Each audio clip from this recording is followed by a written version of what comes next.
Eu quero contar uma parte desse testemunho para vocês agora. Eu gostaria que você prestasse muita atenção nisso. Certa vez, uma das irmãs do círculo de oração da igreja foi chamada na minha casa para fazer uma oração por mim. Irmã de oração gosta de orar, que é uma coisa tremenda, viu? Mas gosta mesmo. Irmã de oração chamou para orar, é comigo mesmo. E a irmã foi lá em casa orar porque eu precisava de dinheiro para comer e eu não tinha. E eu precisava que Deus abrisse, não precisava ser uma porta, mas uma frestinha só já estava bom. E eu fui lá e chamei a irmã para orar. A irmã disse, vamos lá. Quando ela chegou na minha casa, a oração dela foi assim. Ela disse, Senhor, eu te agradeço por estar aqui agora. Deus, eu queria te pedir que...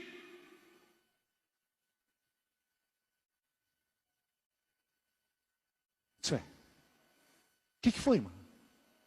Por que parou? A irmã disse, eu não vou mais orar aqui não. Eu disse, mas por quê?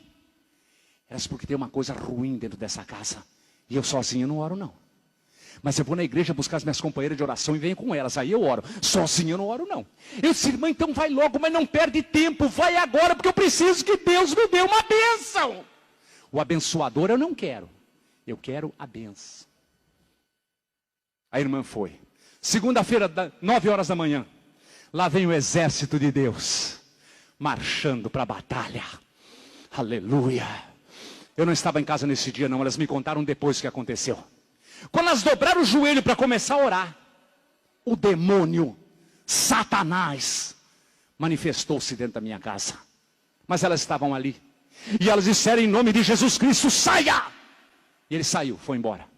Terça-feira, 9 horas da manhã, lá estavam elas de novo. Eu não falei para vocês que crente é persistente? Que depois que pega não larga? Ah, mas não larga de jeito nenhum. Nesse dia eu estava em casa. Quando elas dobraram o joelho para começar a orar, aquela imundícia, aquela coisa nojenta, manifestou-se novamente ali dentro. E elas clamaram, em nome de Jesus Cristo, saia! Mas ele não saiu. Ele não saiu. Eu quero dizer aos irmãos mais uma vez que Deus está aqui nesse nosso meio nessa noite. Você crê nisso, que Deus está aqui? Você pode levantar a tua mão para o céu e dizer amém? E ele é minha testemunha dessas palavras. Todas as irmãs que estavam ali, elas podiam ouvir a voz dele como você está escutando a minha. Mas só quem podia ver aquela coisa nojenta era eu. Ele olhava aqui dentro dos meus olhos, andava para lá e para cá no meio daquela sala e dizia, não saio, não saio. Eu vim aqui hoje buscar uma coisa minha, uma coisa que me pertence, e eu só saio daqui depois que eu levar. E tu sabe o que é meu aqui dentro? É você. Você é meu. Você me pertence. E sabe por que tu é meu? Tu lembra do teu avô? Ele nem sempre foi aquele homem rico, milionário que tu conheceu, ele não. Ele era um homem pobre, miserável, que não tinha nenhuma cadeira para sentar dentro de casa. E eu apareci para ele e perguntei o que ele queria. E ele me disse, eu quero dinheiro. Mas eu quero tanto que eu mesmo não saiba a quantidade de dinheiro que eu tenha. Ele disse, eu te dou esse dinheiro. E tu? O que é que tu tem para me dar em troca? Foi aí que ele disse, o meu neto acabou de nascer, eu te dou ele. Eu não sei se tinha poderes para isso, mas ele aceitou. O meu avô foi um dos homens mais ricos da nossa cidade. Eu sou natural de uma cidadezinha do interior do Rio Grande do Sul, uma cidadezinha do interior, mas muito próspera, Caxias do Sul, muito conhecida no mundo inteiro. E o meu avô era um dos donos de quase metade daquela cidade na época. Morreu aos 84 anos de idade. E nunca soube a fortuna exata que ele possuía. Era muita coisa. E Satanás veio cobrar a dívida dele. Foram 5 horas. De 9 da manhã às 2 da tarde. Olhando e conversando com aquela coisa. É impossível dizer para os irmãos como é uma cena dessa. Só estando lá para ver. Ele me contou coisas ali dentro que só eu naquela sala sabia, ninguém mais sabia. As vezes que eu enfrentei a morte, quando eu estava naquele mundo miserável, quantas e quantas vezes eu enfrentei a morte, e de todas elas eu saía com vida, e eu achava que escapava de tudo porque eu era o bom. Ele me disse, não, todas aquelas vezes eu estava lá para cobrar minha dívida, mas sempre tinha alguém do teu lado que te protegia, e eu não podia te levar. Você sabia que você tem alguém do teu lado que te protege 24 horas por dia? Você não está vendo ele aí, mas ele está do teu lado agora, pode ter certeza disso. Pode ter certeza disso. Se você tem essa certeza que ele está do teu lado, levante a tua mão para o céu e glorifique o nome desse Deus. Se você tem essa certeza que ele está do teu lado, te protegendo agora, glorifique o nome desse Deus, porque ele é digno de toda honra e de toda glória. Aleluia. Ele disse, mas aquele que te protegia, hoje não está mais aqui. E hoje eu só saio daqui contigo. O desespero tomou conta ali dentro. Eu deixei aquelas irmãs lutando, desesperadas, saí de dentro da minha casa, fui até a casa de um pastor, que morava próximo da minha casa. Cheguei na casa do pastor Oswaldo, disse, pastor, pelo amor de Deus, me ajuda. O demônio está na minha casa, pastor. As irmãs estão expulsando, ele não sai. Ele quer me levar, me ajuda. O pastor pegou sua esposa, sua companheira, já velhinha, 2 filhos obreiros, a esposa dos filhos, e foram para minha casa. 11 pessoas tinha dentro daquela sala. Eles deram-se as mãos, fizeram um círculo no meio da sala, aquela imundícia ficou no meio, eu do lado de fora, eu tremia de medo, e eles clamaram, em nome de Jesus Cristo, esse lugar não é teu, sai! Era a mesma coisa que dizer, fica. Ele olhava bem para mim e dizia, tu sabia que eu ando contigo pela rua todos os dias? Que eu sento contigo à mesa todos os dias quando tu senta? Que eu deito ao teu lado todas as noites na tua cama? E tu não me enxerga? Mas essa noite, eu vou te dar uma prova do que eu estou te dizendo.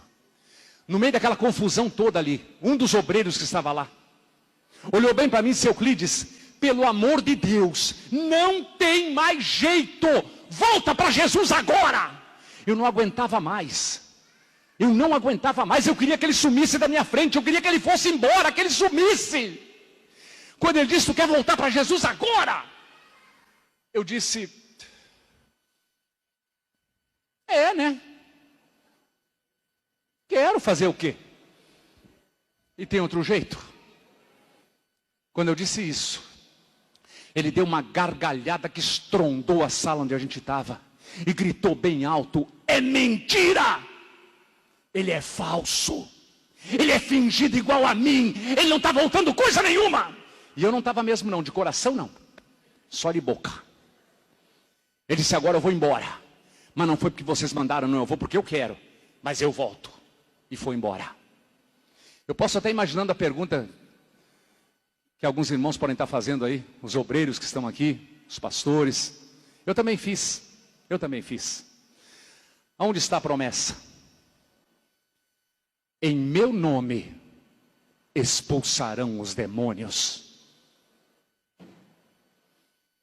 E a unção sobre aquele ungido de Deus que estava lá. E as mulheres de oração saíram todos envergonhados, mas indo para casa. Eu não sei como, porque eu não estava lá. Eu não sei de que maneira Deus fez, mas Deus falou com o seu ungido. E quando Deus quer falar, Ele fala. Ele disse, meu servo, não temas tu, porque ali tem um plano meu. Acalmou-se o servo de Deus, não murmurou mais. Eram 2 horas da madrugada. Eu estava dormindo de costas. Alguma coisa que eu não tenho certeza o que era, uma coisa pontiaguda. Eu não sei se umas unhas, umas garras, eu não sei o que era aquilo. Pegou dessa parte aqui de cima do meu pescoço, até embaixo aqui nas costas. Deu aquele arranhão com força. Eu acordei com muita dor e com medo. Quando eu abri os olhos, desse lado esquerdo, em cima da minha cama, lá estava ele parado de pé. Ele me olhava com cada olho desse tamanho, parecia 2 bolas de fogo. Ele não dizia uma palavra, ele só me olhava. Eu fiquei paralisado de medo.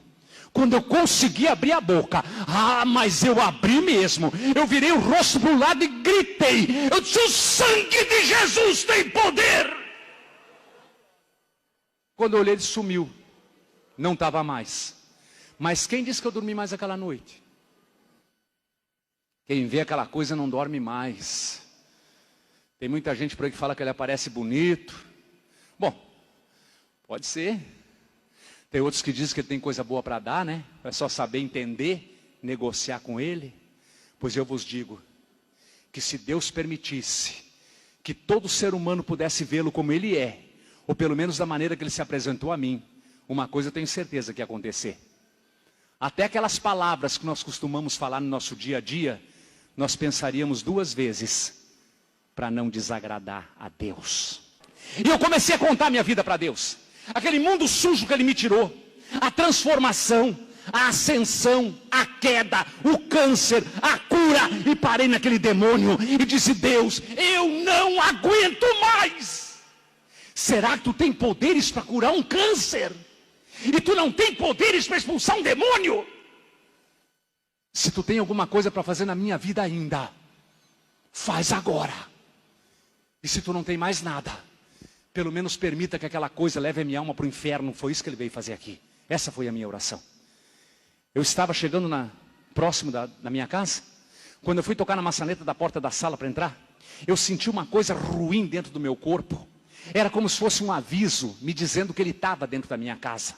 Quando eu abri a porta da sala, lá estava ele parado de pé no meio da sala. Ele olhou bem para mim e disse: eu estava te esperando. Eu sabia disso já. Ele disse: vem aqui, eu quero falar contigo, eu não tenho tempo a perder. Ele me levou dentro do meu quarto, sentou na ponta da minha cama e disse: dobra o joelho aqui. É assim que ele gosta de ver as pessoas, de joelho dobrado na frente dele. Eu dobrei os meus joelhos na frente dele como ele mandou. E ele disse: eu não aguento mais o que vocês estão fazendo. Eu não aguento mais o que vocês estão fazendo comigo. Tu é o dono dessa casa. Tu tem autoridade dentro dessa casa. Manda que aquelas mulheres não entrem mais aqui. Você sabe que mulheres ele estava falando, né?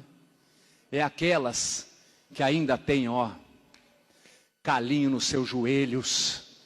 Essas é que ele treme quando elas chegam perto dele, porque ele sabe quem vem acompanhando essas mulheres. Ele sabe. Não deixa elas entrar. Não vai naquele lugar. E toda a fortuna que eu dei para o teu avô, eu dou ela para você. E eu não te incomodo mais. O que aconteceu dali para frente, para mim, foi um ato de desespero da minha parte. Para Deus, foi o cumprimento dos seus planos. No meu ato de desespero, eu olhei para aquilo que estava na minha frente ali e disse: Satanás, eu quero fazer um acordo contigo. É um acordo simples e rápido. Eu vou te fazer 2 perguntas só. Se tu me responder essas 2 perguntas, eu te dou a minha palavra. Eu vou te servir o resto da minha vida. Tu manda, eu obedeço. Ele disse: pode perguntar, porque eu conheço tudo. Eu sei tudo. Pergunta que eu respondo. Eu disse: muito bem. Eu quero que tu responda para mim. Que tu crê no mesmo Deus que eu creio. Ele baixou a cabeça e disse: creio. Eu disse: fala mais alto. Ele disse: creio. Eu já não disse que creio. O que tu quer mais? Eu descobri uma coisa. Eu descobri que o diabo também é crente. Ele disse para mim que acredita no mesmo Deus que eu e toda essa igreja crê. O diabo também é crente. Só que para o céu não é crente que vai não. Para o céu vão os lavados e remidos no sangue de Jesus Cristo. Crente não. Ah, pastor, mas eu sou crente, hein? O diabo também é? Quer entrar no céu? Tem que lavar a roupinha suja do pecado no sangue do Cordeiro de Deus. Senão, não entra. Mas eu fiquei satisfeito com a resposta. Era aquilo que eu queria ouvir. Eu disse: tu me responder a segunda, eu cumpro a minha palavra. Eu quero que tu responda para mim que tu crê que Jesus Cristo desceu do céu, se fez homem igual a mim e morreu pregado numa cruz, ressuscitando ao 3º dia para salvar minha alma do inferno. Essa ele não pôde responder. Ele baixou a cabeça e ficou quieto. Eu esperei alguns segundos para ver se ele falava alguma coisa. Ele não disse nada. Ah, mas eu me enchi de coragem.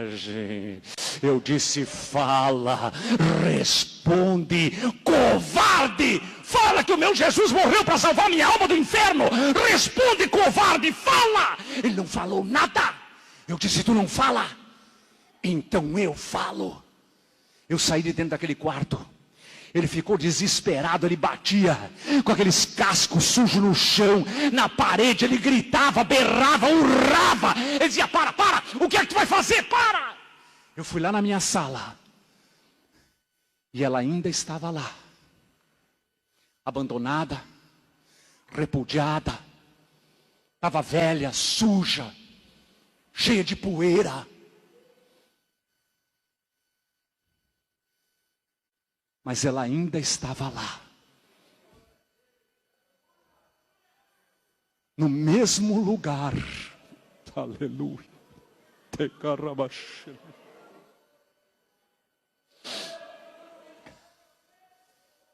No mesmo lugar aonde um dia eu abandonei ela. É como se ela tivesse aquele tempo todo ali quietinha, me esperando. Eu peguei aquele livro santo, como se pega uma criança na hora que ela nasce, com todo o carinho desse mundo. Apertei aquele livro forte contra o meu peito, olhei para aquilo que estava na minha frente ali, e disse, Satanás, ontem aqui nesta sala, tu me chamou de falso e de fingido, e era verdade mesmo, estava sendo falso e fingido, mas hoje eu estou na tua frente, e na presença do meu Deus.